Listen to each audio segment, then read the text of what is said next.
কথা তো শুনতে পাচ্ছ না? জি ম্যাডাম। জি ম্যাম। এখন পর্যন্ত জয়েন দিচ্ছে, আধা ঘন্টা হয়ে গেছে। আচ্ছা, তো যে শুরু করি আমরা। আমাদের চ্যাপ্টার 4 এর একটা অংশ বাকি ছিল, সেটা হলো যে কন্ট্রোল হ্যাজার্ডের সলিউশনগুলো মনে হয় আমরা দেখিনি। কন্ট্রোল হ্যাজার্ডের স্টল সলিউশনটা দেখা হয়েছিল, হ্যাঁ স্টলটা দেখেছিলাম, আরো দুইটা বাকি আছে। একটা হলো predict the branch target and next one হলো ডিলেড ডিসিশন। এই দুইটা সলিউশন আমরা দেখবো। আর কন্ট্রোল হ্যাজার্ডটা বেসিক্যালি কি ছিল? কন্ট্রোল হ্যাজার্ড ছিল আমাদের ব্রাঞ্চ ইকুয়ালের ক্ষেত্রে।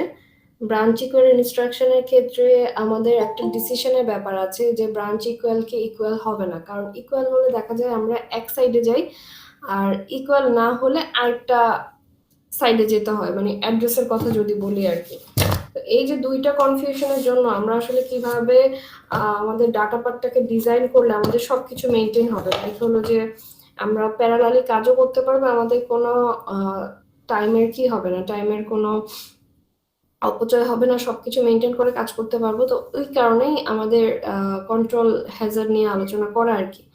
তো কন্ট্রোল হ্যাজার্ডের ফার্স্ট সলিউশনটা আমরা দেখেছিলাম, সেটাকে ইনস্টল করা ছিল। সেকেন্ড সলিউশন হলো প্রেডিক্ট দ্য ব্রাঞ্চ টার্গেট। এটা খুবই একটা মানে কি বলবো, এটা সলিউশনটা খুব একটা আমার কাজের সলিউশন না। ঠিক আছে, সলিউশনটা হলো যে অনেকটা থিওরিটিক্যাল বলতে পারো, যে কিছু কিছু জিনিস থাকে জাস্ট থিওরিতেই অ্যাপ্লাই করা যায়, বাট প্র্যাকটিক্যালি করলে ওটা সম্ভব হয় না। ওই রকমই একটা সলিউশন হলো predict the branch target. Predict the branch target হলো দুই রকমের। একটা হতে পারে আমি এটাকে অনেকটা জোর করে করানো, যেটা মানে জোর করে করানো যেটাকে বলে, যে আমি যেই ব্রাঞ্চ ইকুয়ালটা আছে, ব্রাঞ্চ ইকুয়াল যেই ইকুয়েশনটা বা এটাকে কি বলে ইনস্ট্রাকশনটা আছে, ধরো এরকম একটা ইনস্ট্রাকশন আছে।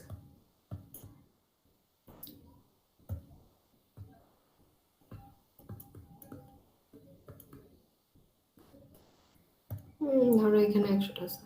তো এখানে আমি দুইটা আছে, একটা হলো যে ব্রাঞ্চ ইজ টেকেন।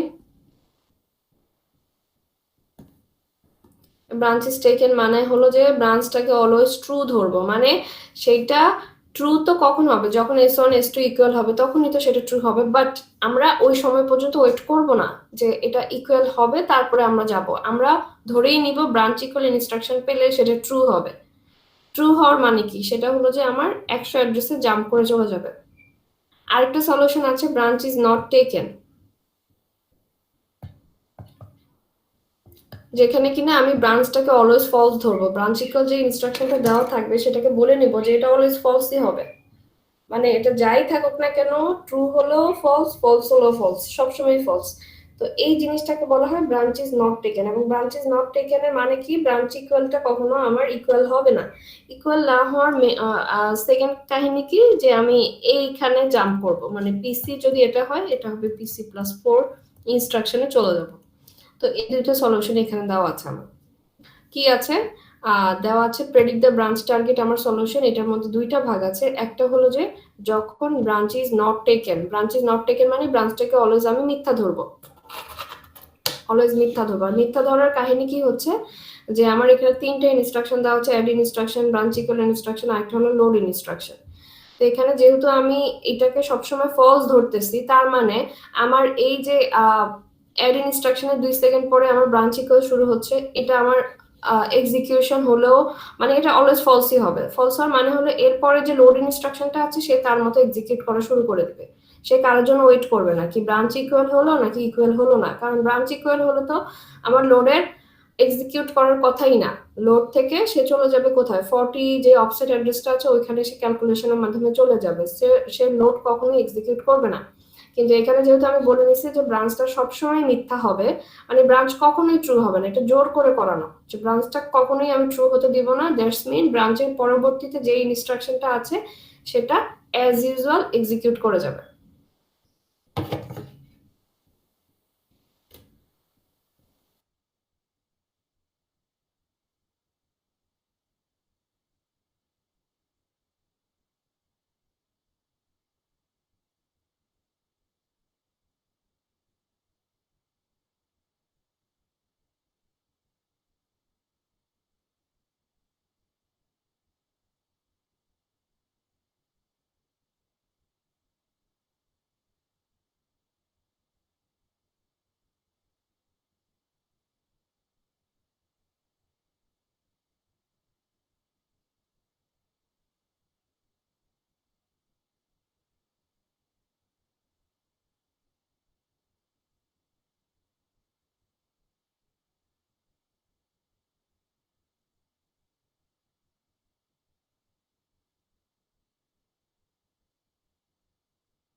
আচ্ছা, তো যেটা দেখছিলাম যে আমার ব্রাঞ্চ যদি ইজ নট টেকেন হয়, দ্যাটস মিন হলো যে আমাদের উইদাউট হেজিটেশন আমরা ব্রাঞ্চের পরবর্তী যে ইনস্ট্রাকশন আছে সেটাকে আমরা এক্সিকিউট করা শুরু করে দেব। এইটা আমার ব্রাঞ্চ নট টেকেন। এবার আসো ব্রাঞ্চ ইজ টেকেন যদি হয়, প্রেডিক্ট দ্য হ্যাঁ, প্রেডিক্ট দ্য ব্রাঞ্চ টার্গেটে এবার হলো ব্রাঞ্চ ইজ টেকেন।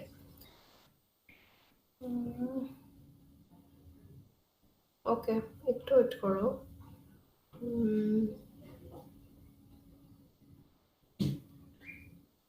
আচ্ছা, হ্যাঁ ঠিক আছে। আচ্ছা, branch is taken, branch is টেকেনের বিষয়টা কি হবে যে আমাদের ব্রাঞ্চ ইকুয়াল ইনস্ট্রাকশনটাকে ট্রু ধরে, অলওয়েজ ট্রু ধরে আমরা এই অ্যাড্রেসে জাম্প করব। যেই অফসেটটা দেওয়া থাকবে এই অ্যাড্রেসেই অলওয়েজ আমাকে জাম্প করতে হবে। এইটা এখন সত্য হলেও জাম্প করব, মিথ্যা হলেও জাম্প করে চলে যাব। তো এই বিষয়টাকে রিপ্রেজেন্ট করার জন্য আমার এখানে ফিগারটাকে একটু খেয়াল করতে হবে। খেয়াল করে দেখো, এখানে অ্যাড একটা ইনস্ট্রাকশন আছে যে তার মতো এক্সিকিউট হচ্ছে, তারপর হলো ব্রাঞ্চ ইকুয়াল ইনস্ট্রাকশন, সে অ্যাডের 2 সেকেন্ড পরে শুরু করে তার মতো যে আমাদের পাইপলাইনিং এর যে কনসেপ্ট হচ্ছে সেই অনুযায়ী 2 সেকেন্ড পরে শুরু করে সে তার এক্সিকিউশন চালাচ্ছে। এরপরে মাঝখানের একটা সময়কে আমি বাবল দিয়ে হোল্ড করে রাখছি। বাবলটা হলো যে একটা রিপ্রেজেন্টেশন যেটার মাধ্যমে বোঝানো হচ্ছে যে এই যে মেশিনটার মধ্যে তোমার এই ব্রাঞ্চ ইকুয়াল ইনস্ট্রাকশন বা করসপন্ডিং ইনস্ট্রাকশন গুলো এক্সিকিউট করছে, এটাকে হলো যে আমরা কিছু সময়ের জন্য মানে কোনো কাজ না করিয়ে রেখে স্টপ করে রেখেছি, কোনো কাজ না করিয়ে কিছু সময় একটু হোল্ড করে রেখেছি।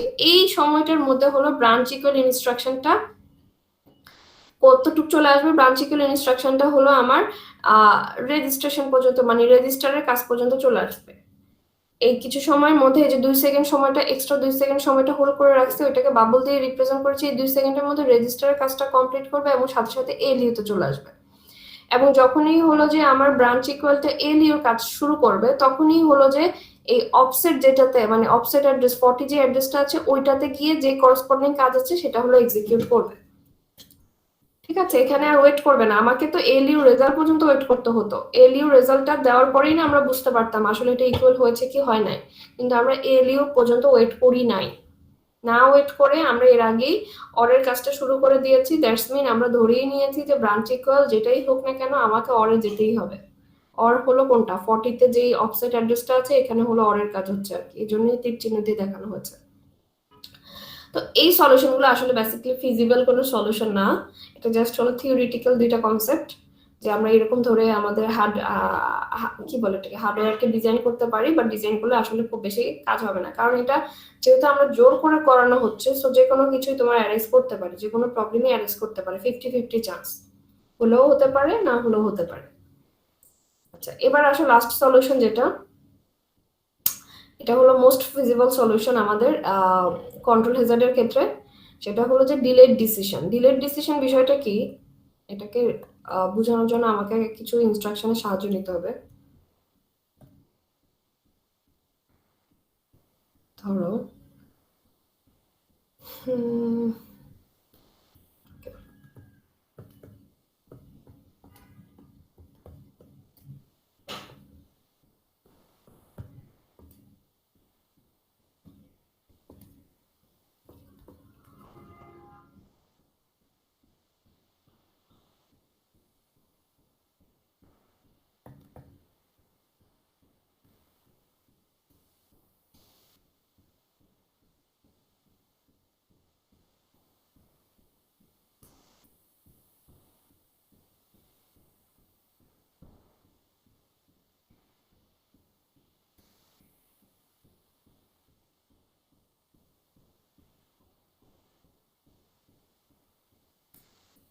আচ্ছা, বিষয়টা হলো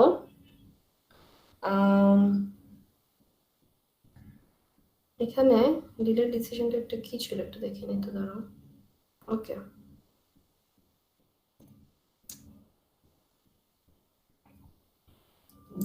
আচ্ছা, বিষয়টা হলো যে ডিলেড ডিসিশন এমন একটা সলিউশন যেই সলিউশনের মাধ্যমে আমি কি টাইপের কাজ করব। লাইক ধরো যে এখানে কি দেখা যাচ্ছে যে ব্রাঞ্চ ইকুয়াল যদি S1 S2 হয় তাহলে আমি 100 অ্যাড্রেসে মুভ করবো। 100 ধরো আমার এটা, 100 হলো এটা, ঠিক আছে, এটা। ইন কেস যদি আমার ইকুয়াল না হয় তাহলে আমাকে কোন অ্যাড্রেসটা যেতে হবে বলো তো? কোথায় কোনটার কাজ করব? ইন কেস যদি ইকুয়াল না হয়, ইকুয়াল হলে তো আমি 100-এ চলে যাবো, ইকুয়াল না হলে কিসের কাজ করব?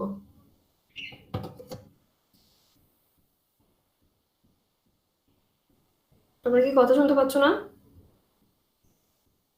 জি ম্যাম, পাচ্ছি। জি ম্যাম। কি হবে বলো? কথা আমার কোশ্চেন বুঝে নেই। আমি বলেছি যে ব্রাঞ্চ ইকুয়াল হলে তো 100 অফসেটে যাবে, ধরো 100 অফসেট, আমি এটা বললাম আর কি, এই ইনস্ট্রাকশনটা 100 অফসেটে আছে। ইন কেস যদি ইকুয়াল না হয় তাহলে কি এটাতে যাবে না কোনটাতে যাবে, আমি সেটা বলেছি।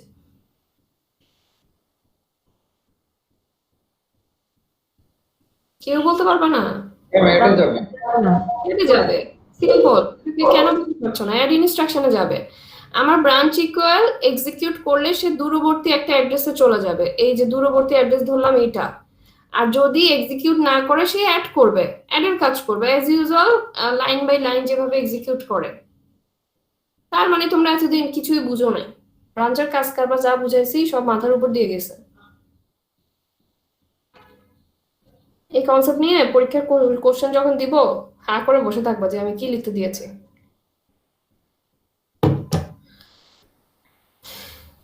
অ্যাজ ইউজুয়াল যে আমার ইনস্ট্রাকশন তো লাইন বাই লাইন। আমরা যখন একটা সি প্রোগ্রামিং লিখি, সি প্রোগ্রামিং এও হলো 1 নম্বরের পরে 2 নম্বর লাইনে এক্সিকিউট করে, কখনো 5 নম্বর লাইনটা করে না। 5 নম্বর লাইন যদি এক্সিকিউট করে থাকে অবশ্যই তুমি অন্য কোনো জায়গা থেকে জাম্প করো, এই জন্যই করবে। তো সিমিলারলি এখানেও তাই, আমাকে অ্যাজ ইউজুয়াল এভাবে এক্সিকিউশন করার কথা, কিন্তু যদি ব্রাঞ্চ থাকে সেক্ষেত্রে আমাকে মাঝে মাঝে জাম্প করে দূরবর্তী কোনো অ্যাড্রেসে যেতে হবে।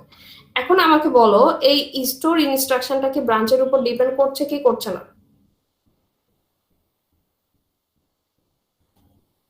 সে কি ডিপেন্ডেন্ট ব্রাঞ্চের উপরে? জি ম্যাম, অফসেট আছে। অফসেট কই? এটা ধরো, এটা না, এটা বাদ দিই। এটা ধরো 500 আছে, চেঞ্জ করে দিছে। এখন বলো এটা কি ডিপেন্ডেন্ট কি ডিপেন্ডেন্ট না? না ম্যাম। না ম্যাম, ডিপেন্ডেন্ট।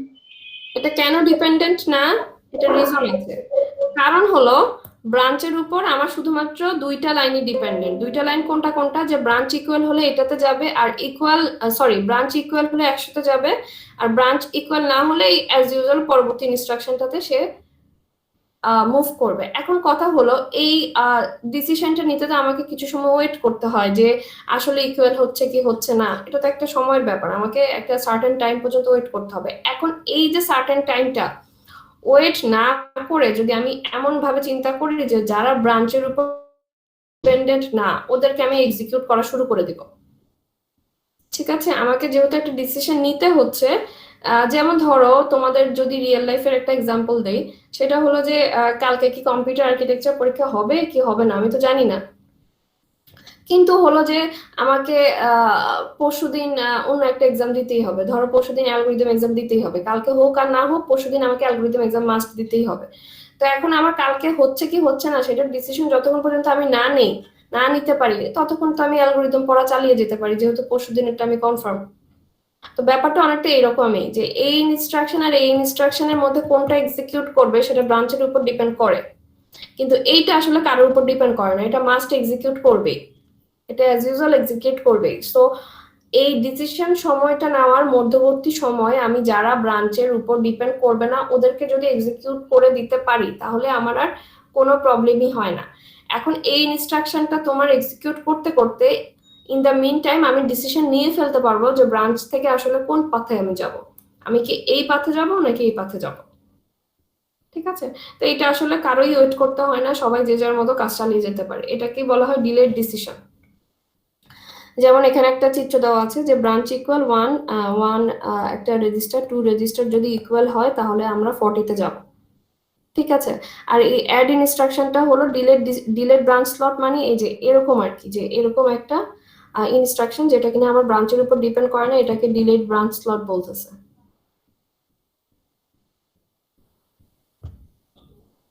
ঠিক আছে, এই ব্রাঞ্চ এই ইনস্ট্রাকশনটাকে আমি ওই সময় এক্সিকিউট করা শুরু করে দেবো, এই যে এই সময় হলো যে পাশাপাশি এক্সিকিউট করা শুরু করে দেব। এখন খেয়াল করে দেখো, ইন কেস যদি আমার ব্রাঞ্চের উপর কে ডিপেন্ড করতেছিল, আমাদের আগের ফিগারটাতে একটু ব্যাক করতে হবে। ব্রাঞ্চের উপর কে ডিপেন্ড করতেছে, এটাই তো, হ্যাঁ, ব্রাঞ্চের উপর ডিপেন্ড করতেছে 40 যে অফসেটটা আছে সেটা। 40 অফসেটে হলো এই ইনস্ট্রাকশনটা আছে। আবার ব্রাঞ্চের উপর কে ডিপেন্ড করছিল না, এইটা হলো ব্রাঞ্চের উপর ডিপেন্ড করতেছিল না, 300। ঠিক আছে, তো এখান থেকে একটু আমাদের রিলেট করতে হবে, কারণ ওইখানে একই উদাহরণটাই অ্যাপ্লাই করা হচ্ছে। তো যারা হলো ব্রাঞ্চের উপর ডিপেন্ড করতেছে না, এটাও আমার ব্রাঞ্চের উপর ডিপেন্ড করতেছে না, সো আমি এটাকেও এক্সিকিউট করা শুরু করে দিতে পারি এবং এর পরবর্তীতে এলইউ রেজাল্ট আমি পেয়ে যাব। তো এলইউ রেজাল্ট পেলে তো আমি বুঝতে পারবো যে আসলে কি এটা এক্সিকিউট হবে নাকি আমাদের বেসিক্যালি এইটা এক্সিকিউট হবে, যেটা কিনা ব্রাঞ্চের উপর ডিপেন্ড করে। বুঝা গেছে? আমি একটু আবার বলতেছি, সবাই খেয়াল করো। বিষয়টা হলো যে আমি ব্রাঞ্চ ইকুয়াল এক্সিকিউট করা শুরু করেছি অ্যাজ ইউজুয়াল। এটা এমন একটা ইনস্ট্রাকশন, অ্যাড ইনস্ট্রাকশনটা যেটা ব্রাঞ্চের উপর ডিপেন্ড করে না, সো সেটাকেও আমি এক্সিকিউট করা শুরু করে দিছি। এবং এর সাথে সাথে যারা কিনা আমার অন্য ইনস্ট্রাকশন গুলা ব্রাঞ্চের উপর ডিপেন্ড করছে না, সেগুলোকে আমি এক্সিকিউট করতে পারবো যত সময় না আমি এলইউর ফাইনাল ডিসিশনটা পাই।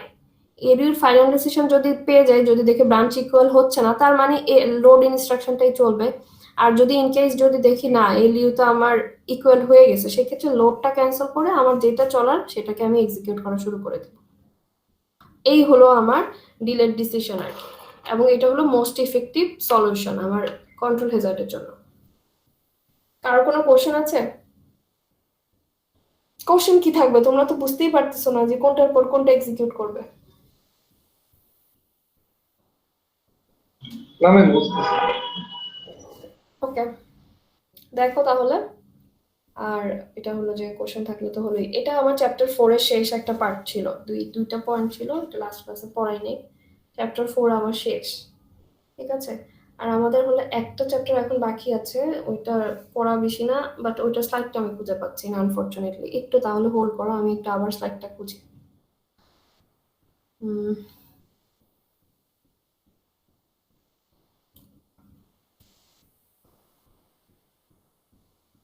6 বেসিক্যালি, 7 আছে, চ্যাপ্টার 6 এটা। ওকে, এটা হলো যে আমার মেমোরির উপর আর কি, একটা মেমোরি রিলেটেড চ্যাপ্টার। খুব ছোটখাটো জিনিসপত্র আছে, ছোট একটা চ্যাপ্টার, এই তো শেষ হয়ে যাবে একটু পরে। তো এটার মধ্যে আমার ফার্স্ট যে কনসেপ্টটা আছে সেটা হলো যে principal of locality. Principal of locality আমার একটা মেমোরি রিলেটেড কনসেপ্টকে সে এক্সিকিউট মানে এক্সপ্লেন করে। সেটা কি জিনিসটা, যে বলে যে একটা প্রোগ্রাম একটা যে কোনো সময় খুব একটা স্মল পোর্শন অফ অ্যাড্রেস নিয়ে এসে কাজ করবে, এবং এটাই স্বাভাবিক। একটা স্বাভাবিক বিষয়টাকেই একটা প্রিন্সিপালের মাধ্যমে এক্সপ্লেন করা হয়েছে, যে একটা প্রোগ্রামকে যখন আমি এক্সিকিউট করতে চাইবো, এক্সিকিউট করার আগে অবশ্যই সে কোনো একটা অ্যাড্রেসে আগে হোল্ড করবে, অ্যাড্রেস হোল্ড করার পরে দেন এক্সিকিউশন সে করতে পারবে। এই যে স্বাভাবিক যে কাজটা, এটাকে প্রিন্সিপাল অফ লোকালিটি বলা হয়। প্রিন্সিপাল লোকালিটি হলো যে আমার টু টাইপসের আছে, একটা হলো টেম্পোরাল আর একটা হলো যে স্পেশিয়াল। টেম্পোরাল লোকালিটিটা কোনটা? টেম্পোরাল লোকালিটিটা হলো যে ধরো টেম্পোরাল লোকালিটিটা কোনটা, এখানে উদাহরণটা দেওয়া হয়েছে, লুপের একটা উদাহরণ দেওয়া হয়েছে। যেমন ধরো আমি যদি একটা সি কোড লিখি, i ইকুয়ালস টু সামথিং লিখি 10, বা i ইকুয়ালস টু 0 লিখলাম। এখন একটা লুপ চালাবো, লুপের মধ্যে j ইকুয়ালস টু 1 থেকে শুরু করে j less than equals to 5, j plus plus. এরপরে আমি কি করতেছি, প্রত্যেকবার i এর মধ্যে j কে আমি অ্যাসাইন করছি। তো এই লুপটা ঘুরার সাথে সাথে কি কাজ হচ্ছে, আমি ইনিশিয়ালি যদি মেমোরির কথা চিন্তা করি, ধরো মেমোরিতে তো এটা তো স্পেশাল প্রিন্সিপাল অফ লোকালিটি অনুযায়ী আইটাকে যেহেতু আমি একটা লাইন এক্সিকিউট করতে চাচ্ছি, সো আইটা কোথাও সেভ হয়ে থাকবে, ইকুয়ালস টু 0 হবে। মেমোরির যে কোনো একটা পোর্শন এসে সেভ হবে, প্রত্যেকটা লাইনে কোথাও না কোথাও সেভ হবে। এরপরে লাইনটা এক্সিকিউট করার পরে আমি কি দেখলাম, j ইকুয়ালস টু 1 যখন, তখন হলো i ইকুয়ালস টু j, মানে i এর ভ্যালুটা চেঞ্জ হয়ে 1 হয়ে যাচ্ছে। এরপর হলো যে j এর ভ্যালু 2 হচ্ছে, দ্যাটস মিন হলো যে 2 আসবে ভ্যালু। এরপর হলো 3, 4 5 এমন করে হলো যে আমার ভ্যালুগুলো বারবার চেঞ্জ হচ্ছে, আমার কোনো ভ্যালু কি স্টেবল থাকতেছে? ভ্যালুগুলো কি স্টেবল? সে বারবার চেঞ্জ হচ্ছে না? জি ম্যাম। অনেকটা হলো যে ভাড়াটিয়াদের মতো আর কি, যেমন বাসা সারা জীবন বাসা চেঞ্জ করে থাকতে হয়, এক বাসা থেকে আরেক বাসায় গিয়ে গিয়ে থাকতে হয়। তো সিমিলারলি এই জিনিসটা ওই রকম যে আমাদের বিষয়টা হলো যে কোনো ডাটা হলো যে পার্মানেন্টলি বসতে পারতেছে না, ডাটাটাকে আমার বারবার চেঞ্জ করতে হচ্ছে। তো এই যে বারবার চেঞ্জের বিষয়টা, এটাই হলো টেম্পোরাল। টেম্পোরালি ডাটাটা আমার কোথাও সেভ হচ্ছে এবং ওই ডাটাটা বারবার এক এক সময় এক এক কারণে চেঞ্জ করতে হতে পারে, সে পার্মানেন্ট না। এটাকে আমি টেম্পোরাল লোকালিটি বলবো, এবং টেম্পোরাল লোকালিটিটাকে উদাহরণ হিসেবে বলা আছে লুপের কথা। ঠিক আছে, লুপের কথা বলা আছে যে লুপের মাধ্যমে আমি রিপিটেডলি কিছু কাজ করে থাকি, এই রিপিটেডলি কাজ করার ফলে ওই ভ্যালুগুলো বারবার চেঞ্জ হয়। এরপর আসলে স্পেশিয়াল লোকালিটি, যেটা স্পেশিয়াল লোকালিটিটা হলো অনেকটা এরকম যে ধরো আমার অ্যারে যদি একটা ডাটার কথা বলি, এটা হলো অ্যারের 0 ইন্ডেক্স, অ্যারে 1 ইন্ডেক্স, 2 3।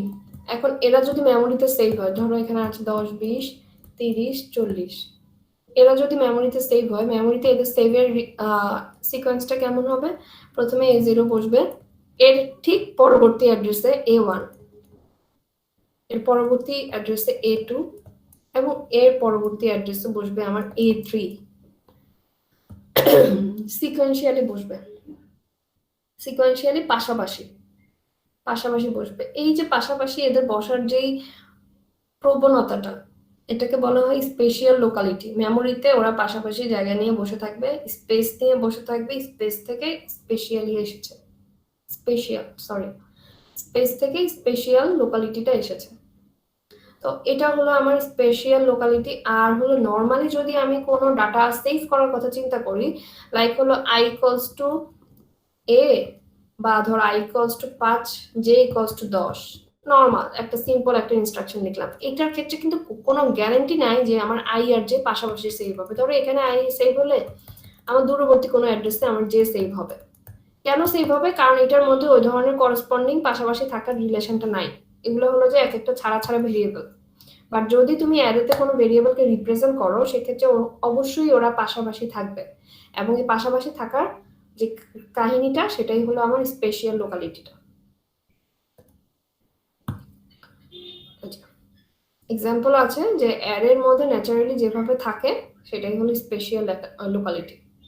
তো এই দুইটা কনসেপ্ট আছে, এগুলো হলো যে একদম থিওরিটিক্যাল কনসেপ্ট, ওরকম টাফ কিছুই না, জাস্ট হলো যা বলা আছে তাই।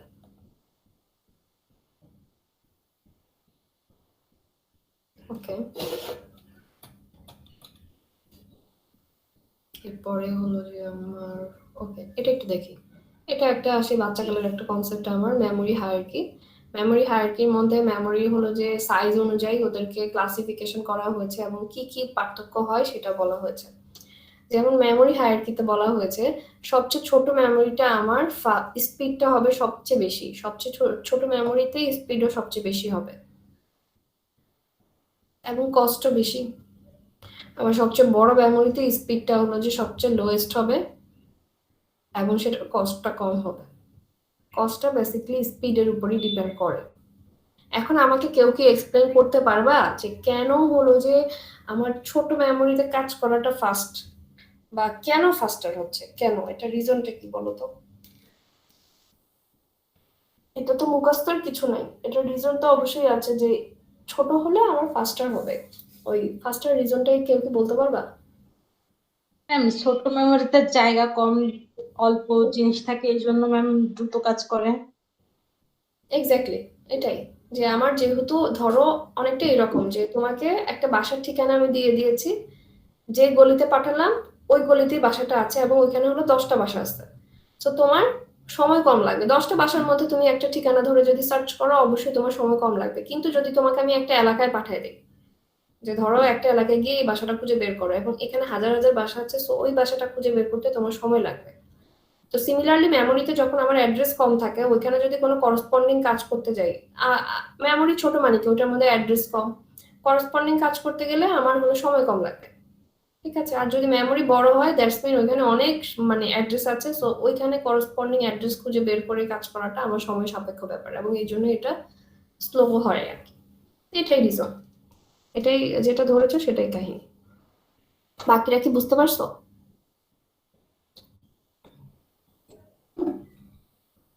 জি ম্যাম।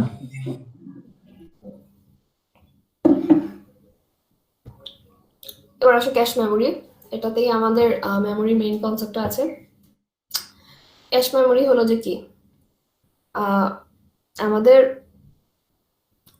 মেইন মেমোরি আর হলো যে সিপিইউর মাঝে একটা হলো যে মেমোরি, যেটা কিনা আপার লেভেল। ক্যাশ মেমোরিটা মোটামুটি হলো যে ছোট সাইজের একটা মেমোরি আর কি, সবচেয়ে স্মলেস্ট ইউনিট যদি বলি সেটা হলো ক্যাশ মেমোরি আমার। তো ক্যাশ মেমোরির সাথে হলো যে দুইটা টার্মস আছে, এবং এই টার্মসগুলো নিয়েই আমাদের লেখাপড়া। টার্মস হলো যে হিট অ্যান্ড মিস। হিট হলো কি, আমি একটা ডাটাকে খুঁজতেছি, ডাটাটাকে পেয়ে গেলাম, সেটা হবে হিট। ইন কেস যদি আমি ডাটাটাকে না পাই সেটা হবে মিস। সিম্পল, যাকে খুঁজে যাই খুঁজি তাকে পেয়ে গেলে হিট, আর না পেলে হলো মিস। এই কনসেপ্টটাই হলো হিট আর মিস ক্যাশের সাথে আছে আর কি। ওকে, তো আমরা এখন যেটা দেখবো,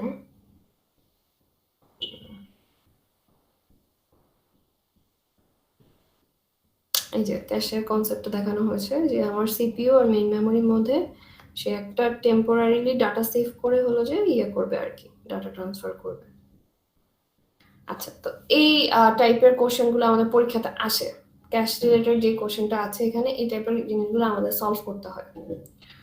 কোশ্চেনটা কি আছে এবং এটার সাথে যা যা বলবো একটু খেয়াল করে শুনবা, সব জিনিস সেমই হবে, জাস্ট কনসেপ্ট একটু মাথায় রাখতে হবে।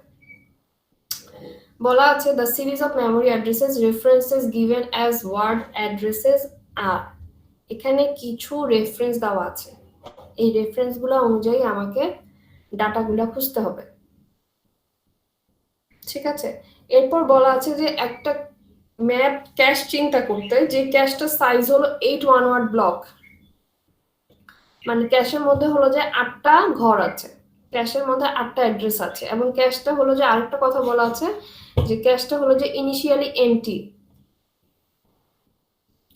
ক্যাশটা হলো ইনিশিয়ালি এমটি।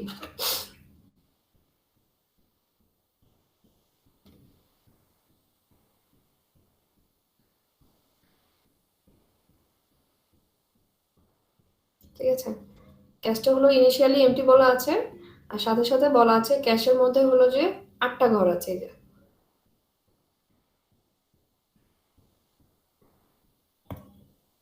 ওকে, আরেকটা জিনিস আছে, আর ক্যাশের মধ্যে তো এই ডাটাগুলো আছে, ডাটাগুলো তো অলরেডি রেড মার্কড আছে। সো আমাকে বলছে যে এই যে আমি ডাটাগুলো খুঁজতেছি, এবং ক্যাশের যে একটা কন্ডিশন বলে দিল 8টা ব্লক থাকবে, ইনিশিয়ালি এন্ট্রি থাকবে, সেই অনুযায়ী ওদেরকে হিট আর মিস, যেটা আমি মাত্র দেখলাম সেটা অনুযায়ী তাকে হলো যে আইডেন্টিফাই করতে হবে মেমোরিটাকে, হিট অথবা মিস, এটা আইডেন্টিফাই করবো আমি। তো খেয়াল করে দেখো, আমাদের প্রথমে হলো যে একটা টেবিল ড্র করতে হবে। টেবিলের মধ্যে কি কি থাকবে, টেবিলের মধ্যে হলো যে ফার্স্টের কলামটাতে থাকবে decimal address of the reference, মানে এই যে অ্যাড্রেসগুলো দেওয়া আছে এগুলোর যে ডেসিমাল ভ্যালুগুলো, তো এটা তো ডেসিমালই দেওয়া আছে, ডেসিমাল ভ্যালুগুলো আমি লিখবো, এবং লিখার ক্ষেত্রে এদিক সেদিক করব না, যেই সিকোয়েন্সে দেওয়া আছে ওই সিকোয়েন্সেই আমি ডিরেক্ট লিখে যাব, 22 26 22 26 16 3 16 18, একদম সিরিয়ালি লিখে যাব। এরপর আসো বাইনারি অ্যাড্রেস, এই যে যেগুলো দেওয়া আছে এগুলোর বাইনারি অ্যাড্রেসগুলো আমি লিখবো, বাইনারি অ্যাড্রেসগুলো আমি লিখে ফেলবো। এখন বাইনারি অ্যাড্রেসটা কয় বিটে লিখবো, সবচেয়ে এখানে সবচেয়ে বড় সংখ্যা কোনটা বলো তো আমাকে, এই যে এই ভ্যালুগুলোর মধ্যে সবচেয়ে বড় সংখ্যা কোনটা? 26। 26। এখন 26কে যদি আমি লিখতে যাই, 26কে যদি আমি বাইনারিতে লিখতে যাই, সবচেয়ে বড় যে সংখ্যাটা আছে এটাকে লিখতে আমার হলো যে 5 বিট লাগবে।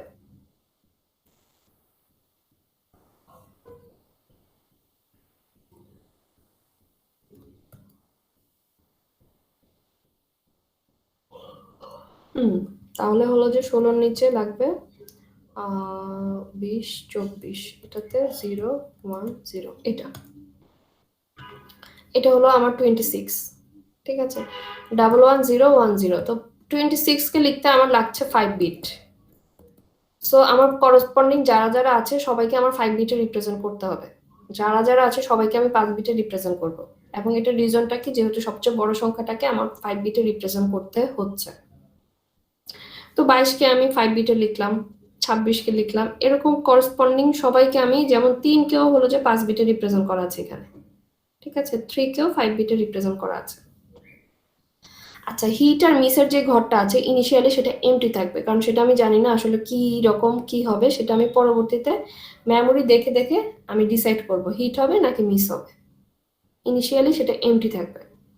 ওকে, এবার আসো যে এই যে করসপন্ডিং ডাটাগুলো আছে, অ্যাড্রেস আছে হলো 8টা, কোথায় কে কোন ঘরে বসবে, সবাই তো আর সব ঘরে ঢুকবে না, কে কোন ঘরে বসবে এটার জন্য একটা ক্যালকুলেশন করা লাগবে আমাকে। 8টা ঘর আছে, ডাটা আছে এগুলা, যেগুলা তো হাতে দেওয়া আছে সেগুলাই। এখন হলো যে আমাকে খুঁজতে হবে যে কে কোন ঘরে এন্ট্রি নেবে। এই এন্ট্রি নেওয়ার বিষয়টা আমি কিভাবে করব, এই বাইনারি যে ভ্যালুগুলো আছে বাইনারি ভ্যালুগুলাকে আমাকে কি করতে হবে, বাইনারি ভ্যালুগুলাকে এই যে এই ভ্যালুটা দিয়ে 8 দিয়ে হলো যে মড করতে হবে, এবং মড করার ফলে আমি কি পাই, মড দিয়ে বেসিক্যালি ভাগশেষ পাই। মড করার মানে হলো যে ভাগশেষ পাবো, আমরা ভাগশেষটাকে কনসিডার করব, ঠিক আছে, ভাগশেষকে কনসিডার করব। ওকে, তাহলে এটাকে আমি একটু নিয়ে যাই।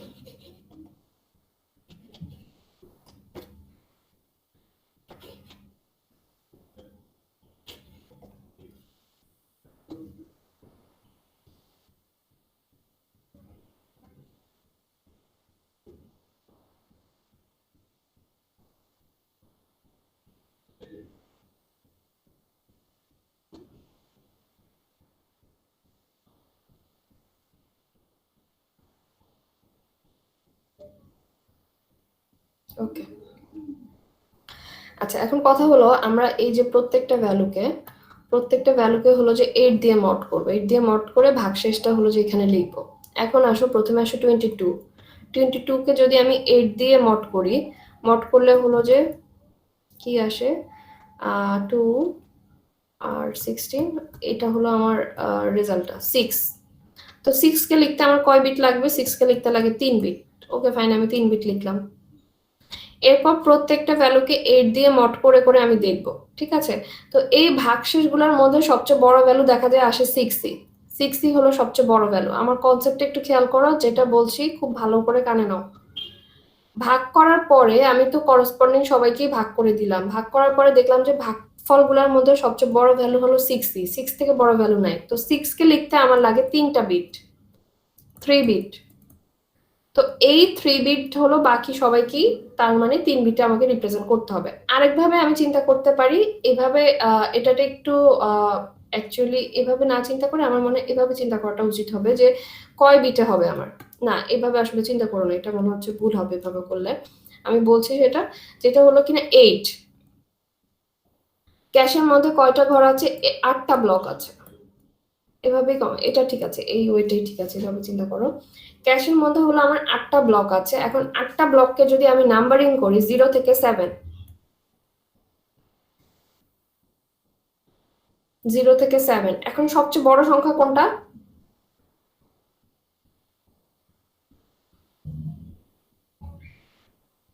0 থেকে 7 এর মধ্যে সবচেয়ে বিগেস্ট সংখ্যা কোনটা, 7 7 কে লিখতে কয় বিট লাগবে,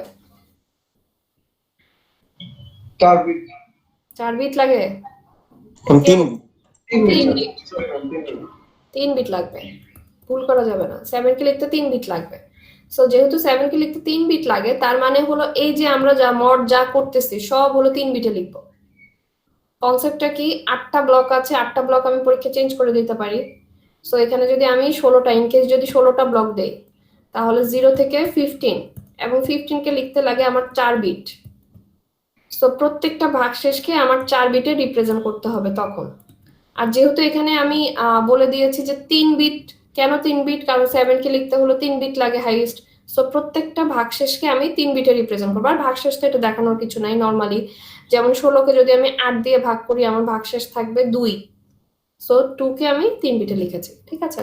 তো এটা হলো, আমি এই ঘরটা বের করে ফেলবো, এবং এর পরবর্তীতে আমরা হলাম যে মেমোরিতে কনসিডার করবো এবং মেমোরির করসপন্ডিং জিনিসপত্র অনুযায়ী মাঝের এই ঘরটা ফিল আপ করবো।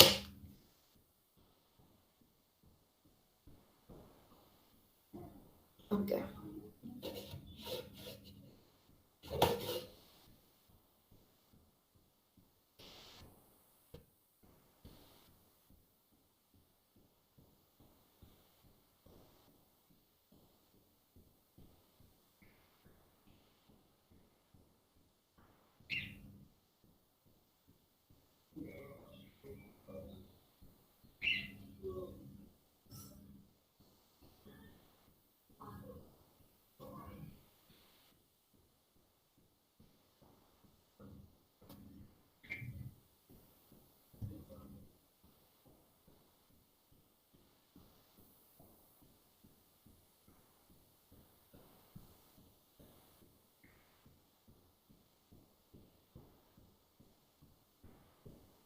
আমার মাউস গিয়েছে নষ্ট হয়ে, এখন টাচ স্ক্রিনে কাজ করতে হচ্ছে। আচ্ছা যাই হোক, whatever, একটু খেয়াল করো, এটা একটু বাঁকা হয়ে আসছে, এভাবে দেখি আমার, সমস্যা নেই। তোমাদের প্রবলেম হচ্ছে দেখতে? দাঁড়াও দেখি সোজা করা যায় না। না ম্যাম। ঠিক আছে, হয়েছে। আচ্ছা, যেটা দেখছিলাম আমাদের হলো যে এই মেমোরিটা হলো যে এরকম এক একটা ঘর, ঠিক আছে? এক একটা ঘর বলতে এই যে যতগুলো ঘর রেখেছে এতগুলো ঘর রাখতে হবে এরকম কোনো সিস্টেম নাই। দরকার অনুযায়ী আমরা ড্র করব অথবা ড্র করব না, ঠিক আছে? তো আমার কি কি থাকবে এইটাতে? ফার্স্টে হলো ইন্ডেক্স, তারপর হলো ভি, এরপর হলো ট্যাগ, আর লাস্টে হলো ডাটা।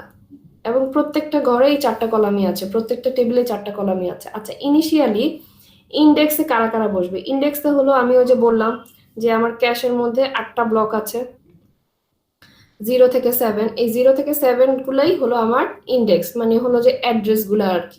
ক্যাশের মধ্যে যে অ্যাড্রেস গুলো আছে সেগুলোকে আমি লিখলাম 0 থেকে 7। ভ্যালিড বিটটা বেসিক্যালি ডিটারমাইন করবে তোমার ডাটা আছে কি নাই।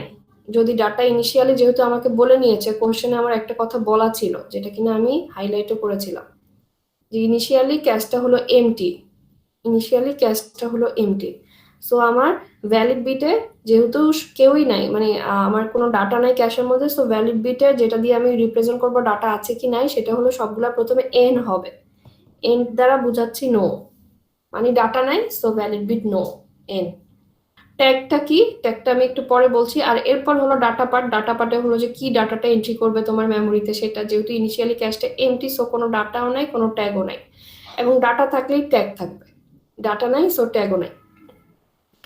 এবার আসো আমরা সিরিয়ালি কাজটা শুরু করব। এই পাশ থেকে, এই পাশ থেকে প্রথমে আসো এটা থেকে আমি দেখলাম যে এটার কি বলে, আমার মডের রেজাল্টটা হলো 110, আই মিন 6, ঠিক আছে? তো এই টোটালটাতে আমাকে আগে বলো, এটা হলো 26 আর কি, 26 এর ইয়ে, 22, সরি 26 না 22, প্রথম হলো 22। আমাকে বলো এই মেমোরিটার মধ্যে কি 22 আছে কি নাই? সেভ করা আছে 22? মেমোরির মধ্যে তুমি 22 কে খুঁজছো, কিন্তু মেমোরিতে কি কোনো ডাটা আছে ইনিশিয়ালি? ইনিশিয়ালি মেমোরিতে কোনো ডাটা নাই, সো 22টাও নাই। যদি ডাটা না পাই সেটা হবে আমার মিস, এই যে মিস লিখেছি। এবং মিস হওয়ার অর্থ হলো যে আমি এখন ডাটাটাকে ইনসার্ট করব। কোথায় ইনসার্ট করব? এই যে আমি একটা ভাগশেষ পেয়েছি, ভাগশেষে আমি ইনসার্টটা করব 110তে, 110তে ইনসার্ট করব। এবং এটার ভ্যালিড বিটটা যেহেতু এখন ইনসার্ট হয়ে যাচ্ছে, তার মানে ভ্যালিড বিটটাও ওয়াই হয়ে যাবে। একটু আগে নো ছিল, এখন হবে ওয়াই। ডাটা ইনসার্ট করব।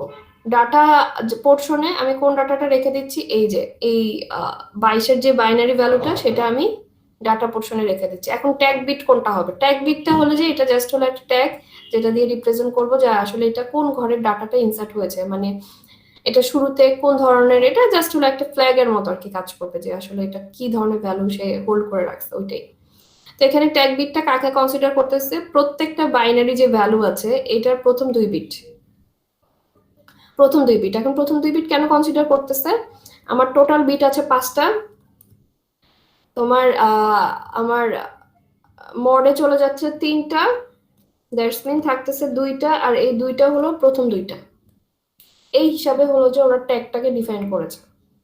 আমি আবার বলতেছি ট্যাগটা কয় বিট হবে সেটা কিভাবে ডিফাইন করা হয়েছে। আমার টোটাল বিট আছে 5টা, প্রত্যেকেরই 5 বিট করে আছে, এবং এখানে মডে চলে যাচ্ছে 3টা। তাহলে 5 থেকে যদি আমি 3 বাদ দিই, থাকে হলো 2 বিট, এবং এই 2 বিট কোন 2 বিট? প্রথম 2 বিট। প্রথম 2 বিট আছে 10, এই যে দেখো 10 লেখা। ঠিক আছে, এরপরে আসো, তাহলে আমার এই টেবিলটার কাজ শেষ। একটা ডাটার জন্য একটা টেবিল ড্র করতে হবে। 26টাকে আবার আমি মেমোরিতে খুঁজবো। এখন আমাকে বলো তো 26 কি এই এই মেমোরিতে আছে কিনা? এই সেকেন্ড মেমোরিটার মধ্যে 26 কি আছে? তোমরা কি হ্যাঁ নাও ম্যাম, বলার নেই। ক্ষমতা হারিয়ে ফেলছো? না ম্যাম। নাই, না থাকলে কি হিট না মিস? ডাটা নাই, মিস হবে। মিস। ঠিক আছে, এই যে দেখো সেকেন্ডটাও মিস হয়েছে, ডাটা নাই, দ্যাটস মিন এটা মিস। এখন আমাকে আবারও ইনসার্ট করতে হবে। ইনসার্ট করার কাহিনী সে পুরান কাহিনী। এই 010-তে গিয়ে ডাটা ইনসার্ট করব। 010-তে গিয়ে ডাটা ইনসার্ট করছি। কোন ডাটাটা? এই ডাটাটা। এবং এখানে হলো যে আমার ট্যাগ বিট কত হবে? প্রথম দুইটা ডিজিট, 11। ঠিক আছে, ওকে। এবার আসো, আমি কাকে খুঁজতেছি? 22। এখন আমাকে বলো এই মেমোরিতে কি 22 আছে কি নাই? আছে ম্যাম। আচ্ছা, কারণ আমি 22 প্রথমেই একবার ইনসার্ট করে নিয়েছি। যেহেতু 22 আছে, সো এটাকে আমি হিট লিখব। এবং হিটের ক্ষেত্রে আমাকে আর নতুন করে কোনো টেবিল ড্র করতে হবে না। মানে 22 এর জন্য আরেকটা টেবিল ড্র করবো না, দরকার নাই। যেহেতু অলরেডি আমার 22 ডাটাটা অলরেডি ইনসার্টেড, সো আমাকে আর কোনো টেবিল ড্র করতে হবে না। একইভাবে 26টা কি অলরেডি টেবিলে আছে না? জি ম্যাম। জি ম্যাম। 26টাও আছে, অলরেডি আমরা সেকেন্ড যেই নাম্বারটা ছিল সেটা 26, এবং সেটাকে এখানে আমি ইনসার্ট করে দিয়েছিলাম। সো 26টা আমার হিট হবে, যেহেতু অলরেডি সে টেবিলে ইনসার্টেড। ঠিক আছে, তো এটার জন্য আমাকে নতুন করে কোনো ড্রয়িং করতে হবে না, টেবিল বা অন্য কিছু। এরপর আসো 16 ডাটাটা কি ইনসার্ট আছে? মিস আছে। হ্যাঁ, মানে নাই, মিস আছে, মানে হলো 16 ডাটাটা আমার ক্যাশে নাই। সো আমাকে এটা আমি প্রথমেই বললাম মিস হবে, এবং এটাকে আমার ক্যাশে ইনসার্ট করতে হবে। ইনসার্ট করার জন্য আমি এখানের মডের রেজাল্টটা নিব। 000-তে আমি ইনসার্ট করবো। এই যে 000 ডাটাটা ইনসার্ট করব। ডাটা ইনসার্ট করলাম, আর হলো ট্যাগ বিট কত? 10 ট্যাগ বিট। এই গেল আমার 16। এরপরে আসো 3। ওকে, 3টাও আমার মিস হচ্ছে যেহেতু ডাটাটা ছিল না। সো আমাকে এটাকে ইনসার্ট করতে হবে। ইনসার্ট করলাম 011-এ এই 3 ডাটাটাকে নিলাম, এবং এটার মধ্যে 00 হলো ট্যাগ বিট। ওকে, এবার আসো আবারও 16। এই 16টা কি হিট না মিস হবে বলো তো? হিট হবে। হিট। হিট হবে। অলরেডি হলো যে 16 ডাটাটা ইনসার্টেড ছিল, সো এটা আমার হিট হচ্ছে। সরি, এটা এখানে হিট ইনসার্ট করেছি, এবং পরবর্তীতে আবার 16 খুঁজতে চাচ্ছি, সো এটা হিট হবে। এবং হিট হলে আর সেকেন্ড টাইম ইনসার্টের কোনো প্রয়োজন নাই, একবার অলরেডি আছে। এবার আসো 18 ডাটাটা কি আছে এখানে? না ম্যাম। 18 ডাটাটা হলো যে এখানে নাই। এই যে আমার এটা হলো লাস্ট পজিশন ছিল, এখানে আমার 18 কোনো ডাটা নাই। এখন 18টা কোথায় আমাকে ইনসার্ট করতে হবে? 010-তে। 18টা নাই যেহেতু, সো এটা মিস। ঠিক আছে, 010-তে ইনসার্ট করতে হবে। 010 কই? এই যে এটা। এখন 010-তে অলরেডি একটা ডাটা ইনসার্টেড আছে। 010-তে কোন ডাটাটা ইনসার্ট আছে? এই যে এই ডাটাটা অলরেডি ইনসার্টেড আছে। সেটা কত? 26 হলো 010-তে ইনসার্টেড আছে। তাহলে এই অবস্থায় আমরা কি করব?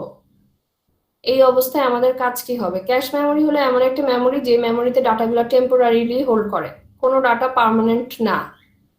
ঠিক আছে, সব ডাটাই হলো যে সে টেম্পোরারিলি হোল্ড করবে। তার মানে এখন যাকে খোঁজা হচ্ছে সে যদি না থাকে, তাকে আমি ইনসার্ট করে দিব। আগে যাই থাকুক না কেন সেটাকে তুলে দিব। আগে আমার এই যে 010 ঘরে ছিল 26, তো এখন এই 26 ডাটাকে মুছে আমি 18-র জন্য যা যা দরকার সেগুলোকে আমি ইনসার্ট করে দিব। যেমন 18-র জন্য আমার কি লাগতেছে? এখানে হলো যে 010 সে ইনসার্ট করবে, এই ডাটাটা ইনসার্ট হবে এবং এখানে ট্যাগ বিট হবে 10। ঠিক আছে। আচ্ছা, এখন এই অবস্থায় যদি আমি আরেকটা ডাটা এন্ট্রি নেই, ধরো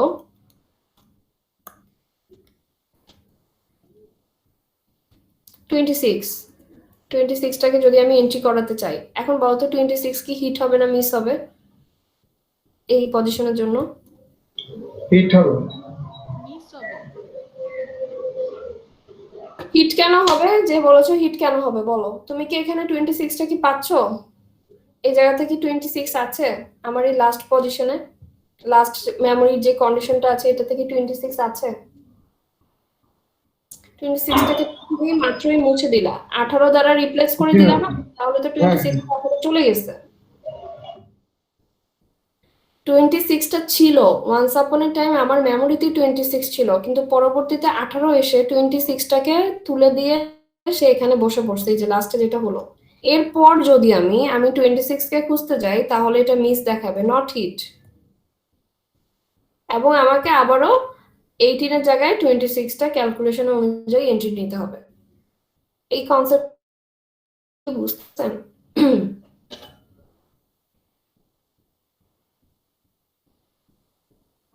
কি ব্যাপার, বুঝতে পারছো কি পারোনি সেটাও বলছো না? জি ম্যাম, বুঝতে পারছি। ছেলেরা ম্যাম ট্যাগটা বুঝিনি, কোনটা? ওই যে ট্যাগ করাটা বুঝিনি ম্যাম। ট্যাগ করাটা কিছুই না, ট্যাগ করাটা হলো যে এখানে টোটাল কয় বিট আছে বলো? ম্যাম 5টা। ওকে, এটা তো আমি একটা হিসাবে করেছিলাম, যেহেতু 26কে লিখতে হাইস্ট 5 বিট লাগে, এই জন্য প্রত্যেকটাকে 5 বিটে রিপ্রেজেন্ট করেছি। একইভাবে আমার এখানে যে 8টা ঘর আছে, 8টা ঘরের মধ্যে হাইস্ট সংখ্যা হলো 7, যাকে লিখতে কিনা 3 বিট লাগে। সো প্রত্যেকটা আমার ভাগশেষকে 3 বিটে রিপ্রেজেন্ট করেছি, ভাগশেষ গুলাকে 3 বিটে। এখন 5 থেকে 3 বাদ দিলে কত থাকে বলো? 2। 2। দ্যাটস মিন এটা 2 বিট। এই 2 বিট আমি কার জন্য কনসিডার করব? ট্যাগের জন্য কনসিডার করব। কোন 2 বিট নিব? 5টার মধ্যে কোন 2 বিট নিব? প্রথম 2 বিট। বুঝা গেছে? জি ম্যাম, বুঝতে পারছি। এই কারণে যখন তুমি এখানে ইনসার্ট করবা দেখবা যে এই যে যেমন এটা 18টাকে ইনসার্ট করেছে, 18 এখানে 10 লিখেছে। কেন 10 লিখেছে? কারণ 18 প্রথম 2 বিট হলো 10। জি ম্যাম, বুঝতে পারছি। ওকে, আর কারো কোনো কোশ্চেন আছে? 26 এর ব্যাপারটা কি ক্লিয়ার? এই যে আবার মিস হলো, এটা কিন্তু হিট হবে না, যেহেতু অলরেডি তাকে আমি মুছে দিছি। জিনিসটা অনেকটা এরকম আর কি, যে ধরো এটাকে যদি আমি গ্রাফিক্যাল ভিউতে দেখাই, ধরো এখানে এরকম একটা মেমোরি আছে, এটার মধ্যে ধরো আমি